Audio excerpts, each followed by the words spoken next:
as imitation is the greatest form of flattery, and so I would look at him gaining knowledge and putting all it together as being an homage, an homage to how great Big really was and how he wanted to continue the mantle.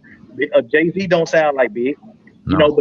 but he took the swag, that void that was missing when Big passed, rest in peace, and he took it to the next level.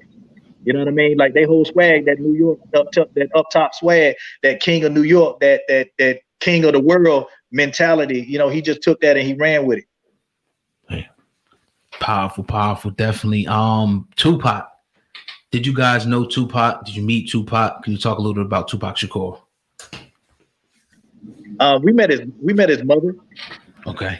Finney, and she could not have been the more nicer of a person.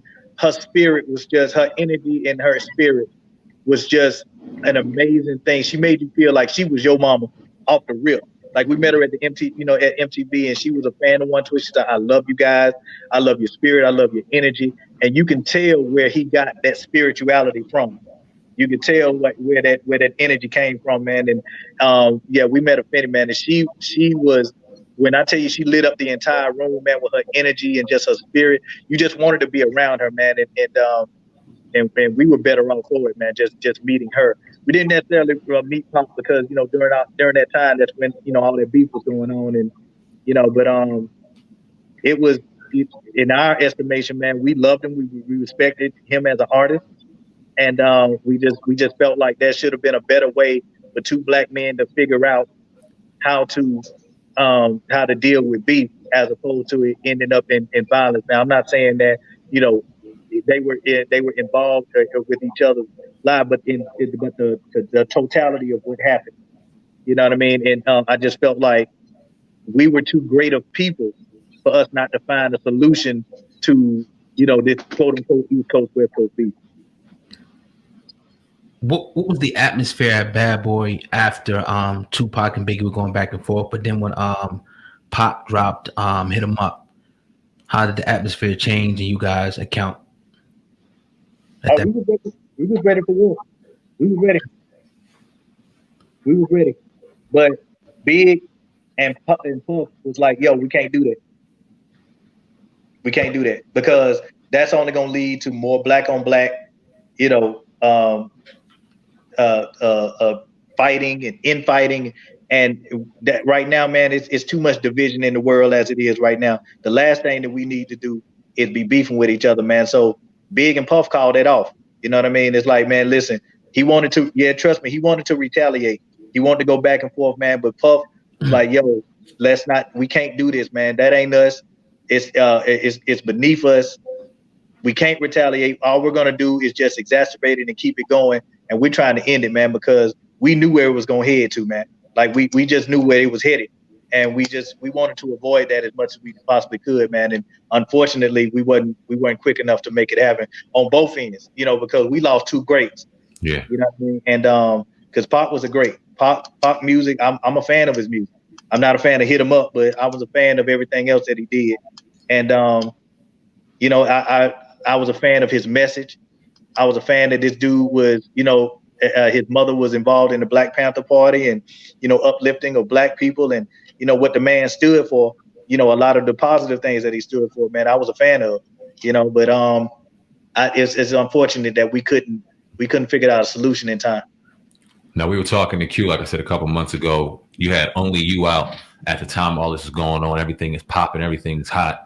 West Coast was your main demographic, if I'm not mistaken. How was it for you guys personally during that East Coast, West Coast beef, having as a group to travel out west and deal with some of that, the brunt of the East Coast, West Coast beef with Bad Boy and Death Row?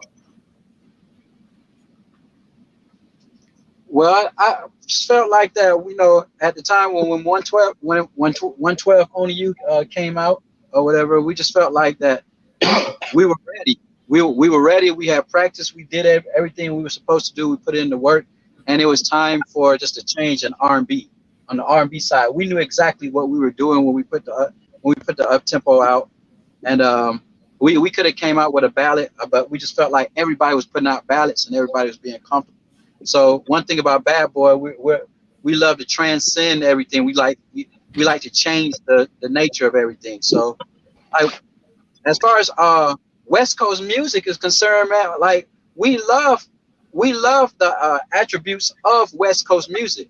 West Coast music at that time was using funk, but it had live bass guitar. You know what I'm saying? I'm a big fan of DJ Quick. You know what I'm saying?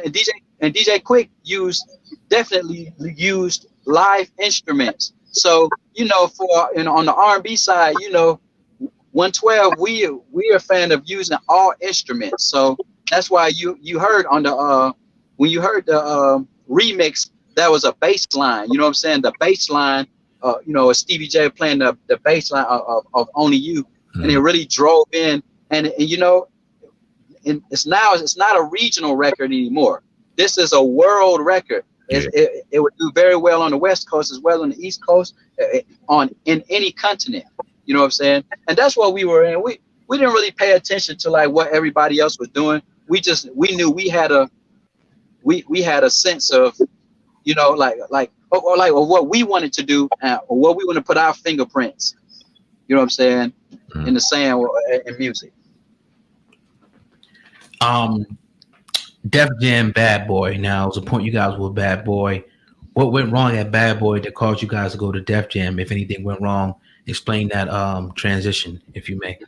Yeah, nothing really went wrong, man. It was more of a contractual situation. We felt like we wanted to get out of that production deal that we signed initially to Bad Boy. So for those that don't know, it was Arista, Bad Boy, production company 112. And, we signed what we signed because, we felt like at the time that was the only way that we would be able to, get on. But we knew that once the 7 years or the 7 albums were up, we were going to renegotiate and negotiate ourselves out of that production deal, which we felt like was very unfair for us as far as finances go. And because the production company wasn't doing a lot of the production, it was really us that was doing a lot of the production. It's one of those deals that, as a new artist, sometimes you sign so you can get on, but you knew that, eventually that you were going to get out of it. And Bad Boy was unwilling to help us get out of that production deal, whereas Def Jam was very willing to get us out of that production deal. And we went with Def Jam because we saw how they moved, and we saw how, if you are an established artist and you know what it is that you want to be known for, and you got your foundation in place and you're ready to rock and roll, they will cut a check, and whereas Bad Boy was more of a boutique where they believed in you, but the funds wasn't going to be allocated to, the 112 machine like a Def Jam was, man. So